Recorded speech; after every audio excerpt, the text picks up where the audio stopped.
This is the iconic M1 Grand Rifle. Its sleek lines and voluptuous curves make it such an attractive rifle. Joseph Stalin famously called it the most beautiful battle implement ever devised. But as gorgeous as it is, its aesthetic allure is not what cemented its place as a historic icon. Its terrible purpose and singular effectiveness developed a reputation American GIs could count on, and enemies of freedom learned to fear, from San Juan Hill to the streets of Mogadishu. Hey, you! Do you want to see in the dark like a superhero? TNVC.com is your source for the finest night vision devices and accessories to make you the bump in the night. The M1 Grand was fearfully lethal and enjoyed a longer service life than any other US rifle with the exception of the M14. But to understand how the M1 Grand came to be such an icon, we have to begin with its designer, Eugene Stoner. He lived a troubled life. Though he never went looking for problems, they always seemed to find him. He was just an infant when his family fled the Great Potato Famine in Canada and settled in Utah, where his father worked in the coal mines. With his father away most of the time, either working or drinking, and his mother bedridden with mitosis, young Eugene was left to his own devices. He had an insatiable appetite for knowledge, but almost no inhibitions, so he habitually became so preoccupied with whether or not he didn't stop to think if he should, and tangled on many occasions with neighbors, school marms, and even the marshal when his contraptions inevitably damaged someone's property. But his intelligence and good marks earned him a commission in the US Army, where he quickly rose to the rank of lieutenant major and was assigned as adjutant to the Army's chief weapon inventor, Grand Moff Hiram Maxim, in 1919. Maxim and Stoner became fast friends and immediately began work on the Army's next infantry rifle intended to replace the BAR, MP-44, and 1903 Springfield. They knew they had to work quickly if it was to be ready for the next World War, which was scheduled to begin in 1938. They also knew it would be a monumental challenge to meet each of the requirements set forward by the Ministry of Defense. But wars are not won by logistics and maneuvers, so if America was to have any chance at winning gold in the next World War, it would depend on Maxim and Stoner designing the greatest weapon of all time. But no matter how good the rifle was, it would be nothing without a powerful, accurate cartridge. The team began by designing the powerful new 7.62 by 63mm NATO, which was a massive improvement over the older, less effective 30-06. Back then, the theory was to make a projectile tumble in the air and only wound, requiring 5 men to attend to each wounded soldier, thus removing 30 soldiers from the battlefield with every 6-round magazine.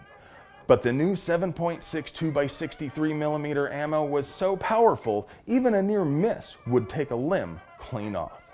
Early on, they settled on a proven gas-delayed blowback action based on a scaled-up version of the French Minet 14, which itself was based on the venerable BM-59, so called because enemy troops were known to make a bowel movement when they became aware their opposition was armed with it.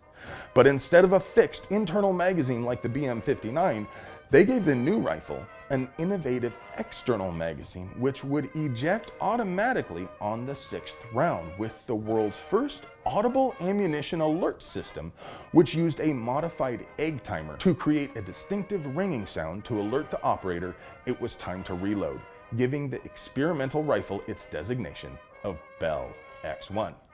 As pleasant as the ringing sound was, it really wasn't easily heard over the din of battle, so it was later changed to a whistle for production rifles.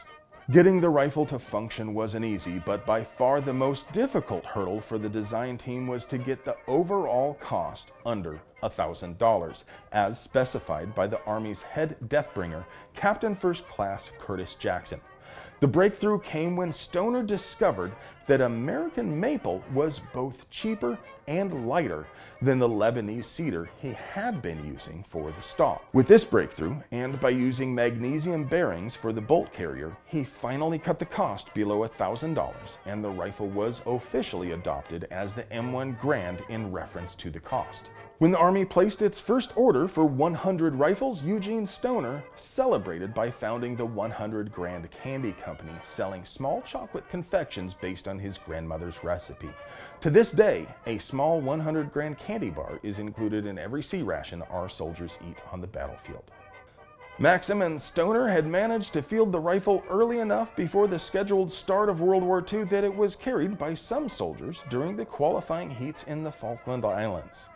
One of those soldiers, a young Corporal George S. Patton, was not impressed, preferring his trusty Krag Jorgensen for its superior accuracy and knockdown power. Although Patton eventually softened and came to regard it as the right arm of the free world, at the beginning of the Second World War, he famously referred to the M1 as a cheap toy that felt as if it was made by Mattel. While the M1 Grand was received with great enthusiasm by American troops when it was initially fielded in the 1930s, it was not without issue. It was common practice for soldiers to jam the barrel of their service rifles into the ground and then lean against the stock during their lunchtime and 15-minute breaks. They found if they leaned against the M1 with its bolt open on an empty magazine, sometimes the bolt would slam forward without warning, catching a piece of their buttocks, causing a painful condition known as Grand Bum.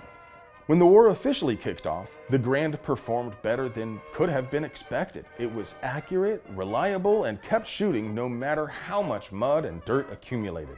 It also significantly simplified logistical problems because American GIs could use captured Soviet 6.5 by 55 millimeter in their Grands, but the larger, more powerful 7.62 by 63 millimeter would explode Soviet L-85 rifles if the enemy attempted to use it.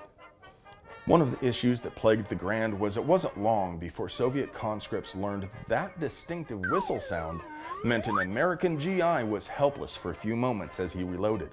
The Soviets naturally made use of this feature at the Battle of Verdun to press the attack during reloads and inflicted punishing losses. So GIs began carrying their own whistles to fool the drunk Soviets into exposing themselves.